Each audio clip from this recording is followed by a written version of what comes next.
بہت ہی طاقتور آیات ہیں یہ دو آیات۔ اللہ تعالیٰ نے اس میں اتنی طاقت رکھی ہے کہ کہاں میں اور کہاں اس کی طاقت بیان کرنا، اس سے قاصر ہیں ہم، جتنی طاقت اس میں اللہ تعالیٰ نے رکھی ہے۔ دو آیات کی برکت سے میرے اور میرے جو سننے والے ہیں، دیکھنے والے ہیں، ان کی تمام مرادیں اپنے خزانہ غیب سے پورا فرمائے اللہ تعالیٰ۔ ان کے تمام انشاءاللہ پہلے ہی دن آپ کی حاجت پوری ہوگی۔ اگر بہت سخت مفان پیش آئے جو کسی وظیفے سے پورا نہ ہو رہا ہو، آپ نے بہت دعائیں خاص مقصد کے لیے یا جادو ختم کرنے کے لیے، کسی حاجت پورا ہونے کے لیے، جنات کے لیے، جادو واپس پلٹانے کے لیے جادوگر پر ایسا وظیفہ کہ انشاءاللہ العزیز ایسا دنیا میں ایسی کوئی حاجت نہیں جو ان دو آیات سے پورا نہ ہو، جو اس وظیفے وکفا وسلام علی عبادہ الذین اصطفی اما بعد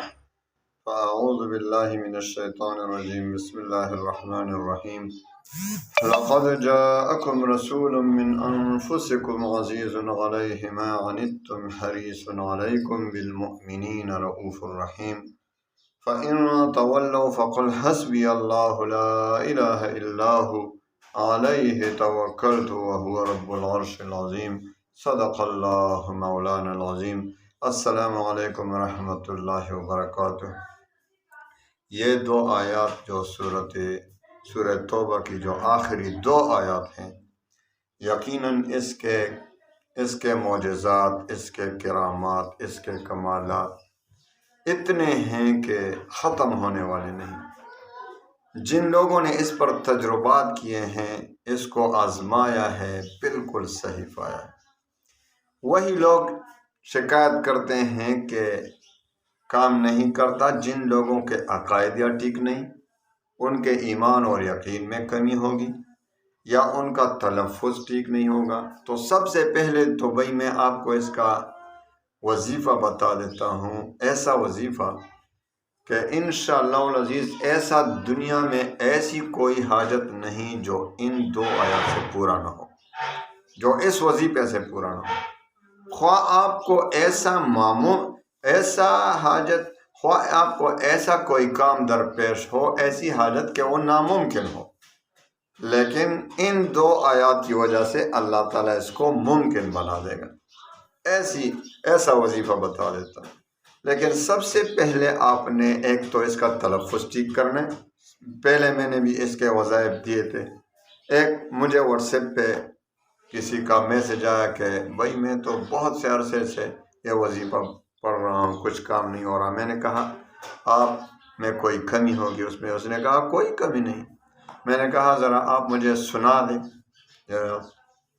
تو اس نے پتہ ہے کس طرح سنا ہے، لَقَدْ جَاءَكُمْ رَسُولٌ مِّنْ أَنفُسِكُمْ عَزِيزٌ إِنَّا لِلَّهِ وَإِنَّا إِلَيْهِ رَاجِعُونَ۔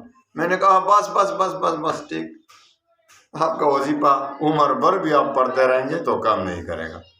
آپ نے تو سارا قرآن عظیم غلط پڑھا، آپ نے ایک ایک لفظ میں کتنی غلطیاں کی۔ تو سب سے پہلے اس کا تلفظ ٹھیک کریں۔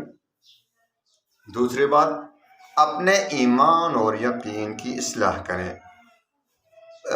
چند دن پہلے مجھے ایک کمنٹ غالباً آتا ہے، مجھے واٹس ایپ پہ میسج آیا تھا کہ وظیفوں سے کچھ نہیں ہوگا۔ میرے بھائی یہ وظیفے خود نہیں، یہ ہم اللہ کے سامنے ایک درخواست پیش کرتے ہیں۔ اللہ تعالیٰ خود فرماتے نہیں ہیں وَلِلَّهِ الْأَسْمَاءُ الْحُسْنَى فَادْعُوهُ بِهَا۔ اللہ تعالیٰ تو دعا مانگنے سے خوش ہوتا ہے، اور وظیفے کا تو ڈبل آپ کو ثواب بھی ملے گا۔ ثواب کی نیت سے پڑھیں کہ بھائی اللہ کا نام لے رہا ہوں، اللہ کے قرآن عظیم پڑھ رہا ہوں، تو قرآن عظیم کا پڑھنے کا تو ثواب ہے۔ ایک ایک حرف پہ 10 نیکیاں۔ الف لام میم، نبی کریم صلی اللہ علیہ وسلم فرماتے ہیں الف لام میم 3 حرف نہیں، ایک حرف نہیں ہے، الف الگ، لام الگ، میم الگ، ایک ایک حرف پہ 10 نیکیاں ملتی ہیں۔ تو میرے بھائیوں، جب آپ ان دو آیتوں کو پڑھیں گے تو ان کے حروف کو ذرا شمار کریں کتنے بنتے ہیں۔ تو اسی طرح تمام وظائف تو فضول میں کسی پر اعتراض کرنا یہ بہت بری عادت ہے، اللہ تعالیٰ کے ہاں اس کی پوچھ ہوگی۔ تو آپ نے انشاءاللہ العزیز میرے ہدایات پر عمل کرنا ہے اور پھر دیکھنا ہے کہ کس طرح آپ کا یہ وظیفہ کام کرتا ہے۔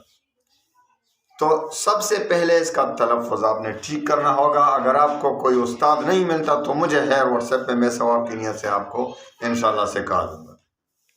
اگر آپ سیکھنا چاہتے ہیں فری میں انشاءاللہ آپ کو سکھا دوں گا۔ تو سب سے پہلے اپنے تلفظ ٹھیک کرنا ہے اور اپنے عقیدوں کو درست کرنا ہے۔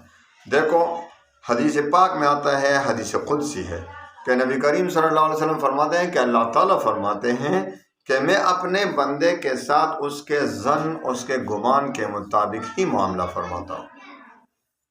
یعنی ایک بندہ جب اللہ سے دعا مانگتا ہے، اللہ وظیفہ پڑھ رہا ہے، اللہ سے دعا مانگتا ہے، تو اس کو یقین ہے کہ میرا اللہ بہت مہربان ہے، وہ میری دعا کو رد نہیں فرمائے گا، ضرور قبول کرے گا، وہ مجھ پر رحم کرے گا۔ تو اللہ تعالیٰ اسی کے گمان کے مطابق اس کے ساتھ معاملہ فرماتے ہیں اور اس کی دعا ظاہر ہے قبول کر دیں، قبول ہو جاتی ہے، اس کی حاجات پوری ہو جاتی ہیں۔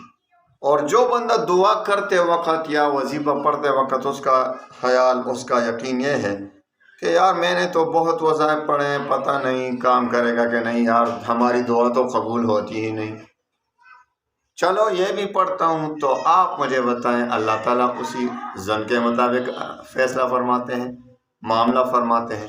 جب آپ کا یقین ہے اللہ پر ایسا ہے تو آپ کا وظیفہ کام نہیں کرے گا، آپ کی وہ دعا رد کی جاتی ہے۔ اللہ تعالیٰ فرماتے ہیں کہ میں اس کے گمان کے مطابق ہی معاملہ فرماتا ہوں۔ تو اپنے عقیدت کو بھی درست کریں اور اپنے اور قرآن پاک کی اور وظیفے کی تلفظ کو بھی ٹھیک کر لیں۔ اب اجازت کا معاملہ آتا ہے تو اجازت بالکل عام ہے، سب کو اجازت ہے۔ بہت سے لوگ بار بار کمنٹ میں اور واٹس ایپ پہ مجھ سے اجازت مانگتے ہیں، کوئی کہتا ہے خصوصی اجازت ہمیں چاہیے، میں پھر بھی اجازت دے دیتا ہوں، لیکن یار میں بار بار آپ سے کہتا ہوں اجازت مانگنے کی ضرورت نہیں، بس 2 شرطیں آپ میں پائی جائیں۔ آپ دنیا میں ہمیشہ کوشش کریں کہ آپ کی 5 وقت کی نماز کبھی قضا نہ ہو، اگر خدا نخواستہ کسی عذر سے قضا ہو جائے تو اس کو ادا کر لیں، قضا نماز پڑھ لیا کریں۔ دوسری بات، دوسرا شرط رزق حلال کی طلب، کہ رزق حلال کی طلب میں رہیں، ہمیشہ رزق حلال کی طلب کریں، حرام سے بچ کر رہیں۔ اب بہت سے لوگ، ابھی وظیفہ سٹارٹ ہوگا، بہت سے لوگ کیا کہیں گے 7 ساڑھے 7 منٹ بعد وظیفہ سٹارٹ ہوا۔ ویسے اگر یہ باتیں میں آپ کو نہ بتاتا اور شروع سے آپ کو یہ وظیفہ دیتا، آپ ان باتوں پر عمل نہ کرتے تو آپ کو وظیفہ دینے کا کیا مطلب؟ ہمارا مقصد وقت ضائع کرنا نہیں، آپ کو راہ راست پر لانا ہے۔ جب آپ صحیح طریقے سے وظیفہ پڑھیں گے تو عمل تو اثر کرے گا، آپ کا وظیفہ پورا ہوگا، آپ کا وظیفہ کام کرے گا، آپ کی دعائیں قبول ہوگی، آپ کی حاجات پورے ہوں گی، ہمیں بھی انشاءاللہ دعا کریں گے۔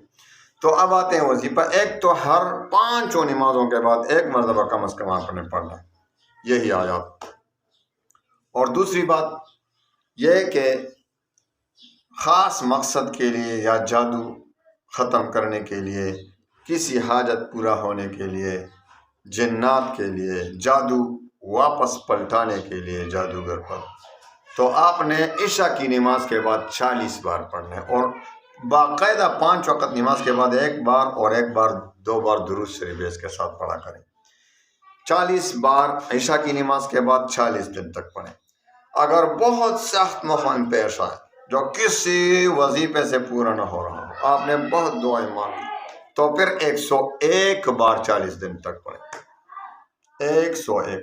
اور اس کا سب سے طاقتور وظیفہ یہ ہے کہ اس کو ایک ہی جگہ میں بیٹھ کر 313 بار پڑھیں، اول و آخر 11 بار درود شریف، اور 313 بار اس کو پڑھیں 40 دن تک۔